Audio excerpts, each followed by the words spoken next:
Bueno, vamos a meternos de lleno en uno de los momentos más intensos y, diría, más humanos de los evangelios. Pensemos en la escena. Estamos en el Monte de los Olivos, justo después de la última cena. Jesús se lleva a su círculo más íntimo, a sus discípulos más cercanos, a un lugar muy específico. Un lugar donde está a punto de librarse una batalla que va a definirlo absolutamente todo. Y ese lugar tiene un nombre: Getsemaní.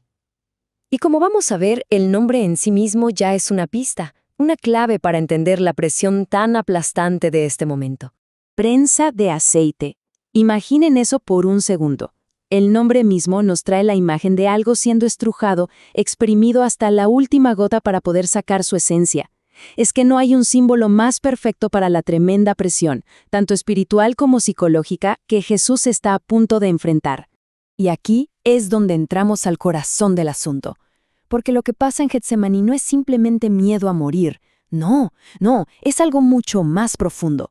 Es una batalla teológica, una tentación que va mucho, pero mucho más allá del dolor físico. Para que nos demos una idea de la intensidad, los textos originales en griego usan palabras muy específicas. No hablan de una simple tristeza. La primera palabra, ektambeistai, describe un shock que casi te paraliza de terror. La segunda, ademonein, es una angustia que te consume por dentro, un tormento. Y la última, perulipos, es una tristeza tan profunda que se siente como si te estuvieras muriendo. O sea, era un tipo de sufrimiento completamente único. Y bueno, sus propias palabras lo confirman. No es solo la angustia por la muerte que viene, sino también por lo que su misión implicaba. Esa separación de Dios al cargar con todo el peso. Es la mezcla de esas dos cosas lo que provoca esta agonía tan terrible. Y esto nos lleva a la pregunta central de su oración. Cuando dice, aparta de mí esta copa, ¿a qué se está refiriendo exactamente? Entender este símbolo es crucial para poder captar cuál era la verdadera naturaleza de su tentación. A ver, el punto clave es este. La copa no es solo el sufrimiento físico. Primero, como vemos en los profetas, es un símbolo del juicio de Dios contra el pecado. Luego ocurre esta gran inversión. El justo, Jesús, se ofrece a beber la copa que en realidad le correspondía al pecador. Por lo tanto, aceptar esa copa es el acto redentor final, es abrazar por completo la misión de la cruz. La tentación entonces era retroceder ante esto, era no beber esa copa. Y toda esta tensión interna nos presenta un contraste dramático. Y no solo en Jesús, también en sus discípulos. Lo que vemos aquí es la lucha universal entre lo que el Espíritu quiere hacer y la fragilidad de nuestra condición humana. Miren, esta tabla lo deja clarísimo. Mientras el espíritu está dispuesto, está listo, la carne es débil. Mientras el espíritu vigila y ora, la carne se duerme. Y al final, mientras uno se somete a la voluntad divina, el otro huye. Es el retrato perfecto de esa lucha interna que todos, de una forma u otra, enfrentamos. Y aquí está el diagnóstico de Jesús. Y ojo, esto no es tanto un regaño, sino una declaración profundísima sobre la condición humana. Él reconoce la buena intención de sus discípulos, su espíritu dispuesto, pero al mismo tiempo señala la realidad de su fragilidad. Y es justo por esa debilidad que la oración se vuelve no una opción, sino algo indispensable. La tentación para los discípulos era muy concreta. No era algo abstracto, era la presión del momento, la tentación de abandonar su lealtad a Jesús por puro miedo. Era ceder al agotamiento, al pánico y reaccionar con el instinto de supervivencia en lugar de con la preparación espiritual que se les había pedido. Pero bueno, frente a esta debilidad humana y a la tentación que se venía, Jesús no solo diagnostica el problema, también ofrece la solución, el antídoto. Fijémonos bien en su respuesta. Su oración no es la de un desafío heroico, sino la de una sumisión que duele, que es humana, que es filial.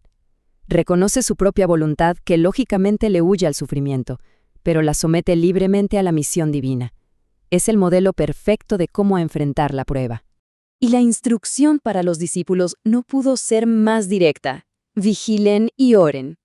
Esa era la herramienta, la única herramienta esencial que les dio para fortalecer su carne débil y no ceder ante la tentación que ya estaba encima. No era una sugerencia, era un mandato para la supervivencia espiritual en esa hora tan crítica. Y el resultado es un contraste tremendo.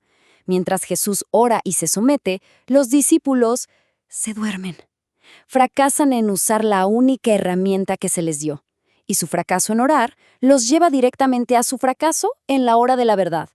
Cuando llegó el momento, su carne, que no estaba fortalecida, cedió, y cayeron de lleno en la tentación de la que Jesús les advirtió, la tentación de abandonar, de huir, de fallar. Ahora, pasemos a la conclusión de esta batalla, porque la victoria decisiva de toda la historia de la pasión ocurrió justo aquí, en la oscuridad del huerto, mucho antes del arresto y del juicio. Esta es una idea teológica fundamental. La redención no empezó con los clavos en la cruz, sino con el sí de Jesús en Getsemaní. Su decisión de aceptar la copa, de someter su voluntad, fue el verdadero acto de sacrificio que hizo posible todo lo que vino después.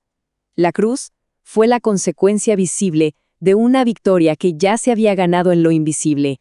El teólogo Jürgen Moltmann lo resume perfectamente. La victoria no fue una resignación pasiva, fue una decisión libre, tomada bajo una presión que ni podemos imaginar. Fue un acto de amor y obediencia que transformó la agonía en el primer paso de la redención. Y esto, claro, nos deja con una reflexión final. La historia de Getsemaní nos enseña que las batallas más importantes, las decisivas, no se libran afuera, contra enemigos que podemos ver, sino adentro, en el huerto de nuestra propia voluntad. La pregunta que queda en el aire es, ¿en nuestros propios momentos de prueba, reconocemos dónde está la verdadera lucha? ¿Y si estamos usando la herramienta que se nos dio para poder enfrentarla?